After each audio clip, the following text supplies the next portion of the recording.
Hello, and welcome to session 7 in the Building Better Teams series. We're going to talk today about how to build trust in a team environment and the importance of trust and safety in a team environment. This was part of session 3. This is an adaptation of an in-person and hybrid event that IMOD hosted in early 2025. You can see some of the other sessions here that are all available online. I recommend and encourage you to check them out. They're broken down into small, hopefully bite-sized pieces, but yeah, you can see what's available there. Why is trust important in a team? Well, the argument is that it is the difference between having a group of people or a strong, connected team. You can still get things done without trust, but if you're not going to really build and trust that your collaborators and your teammates know what they're doing and have your back, then you're going to be weaker than if you have this really strong glue that holds the team together. So take 30 seconds. Hopefully you have a pen and paper, maybe pause the video. What does trust mean in a team environment?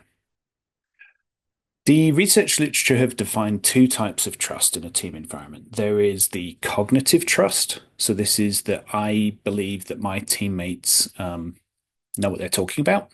They have the depth of technical expertise that's needed in a particular task or a particular field. And then there is the affective trust. So this is more the relationship. I trust that my teammate will have my back. They're going to tell me information that I need to know. They're going to come through for me. They're going to meet deadlines. They're going to work with me. They're going to connect. And so these two general buckets are two of the ways in which trust is defined in a team environment. Why is trust critically essential in a team situation? It means people can communicate.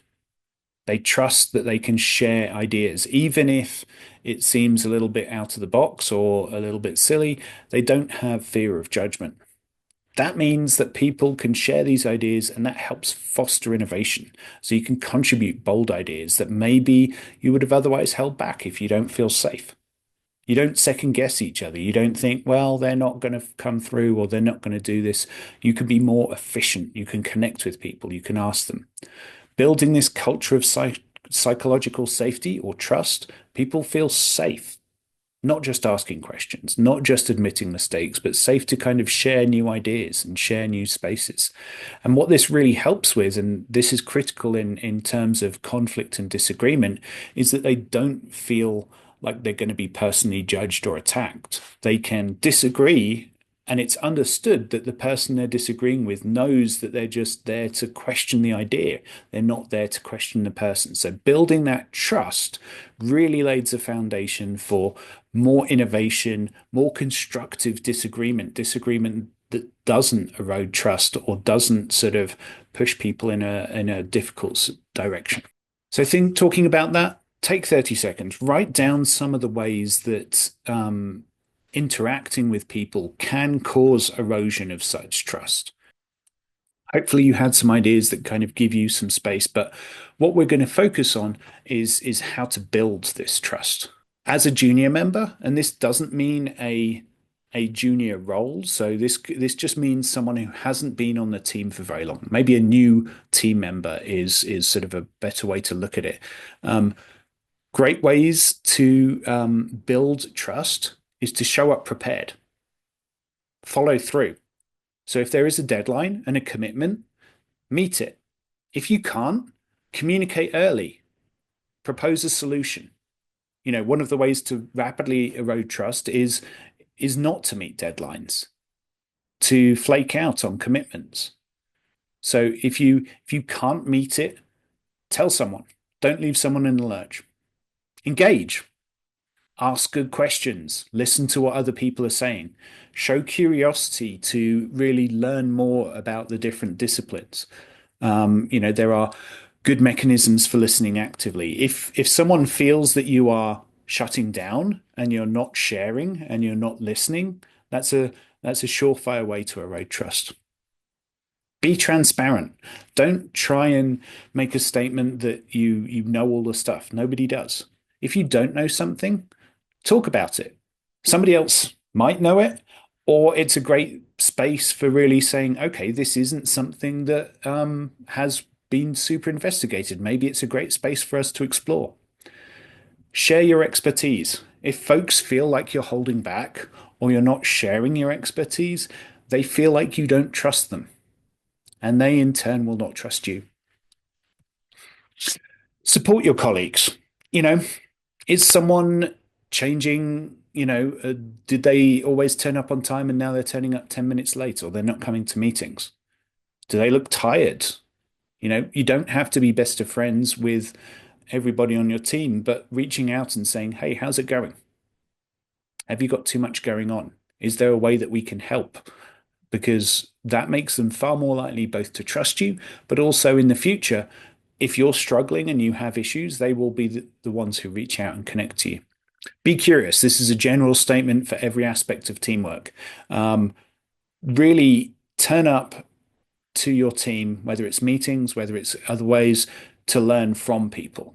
And that's a great way to kind of open the discussion. If you make a mistake, own it. It is not there to sort of knock you over. It's there for your whole team to learn. Why did you make that mistake? How can we not do that in the future? Part of the reflexivity that I talk about in the earlier sessions is learning from those mistakes. And part of that is just sort of highlighting these and saying, okay, that was a problem. There was an issue there. I didn't have the knowledge I needed. I didn't have the time I needed. I didn't have the resources I needed. How do we prevent that in the future? Be respectful. The idea here is that you assume everybody is turning up with your best intention.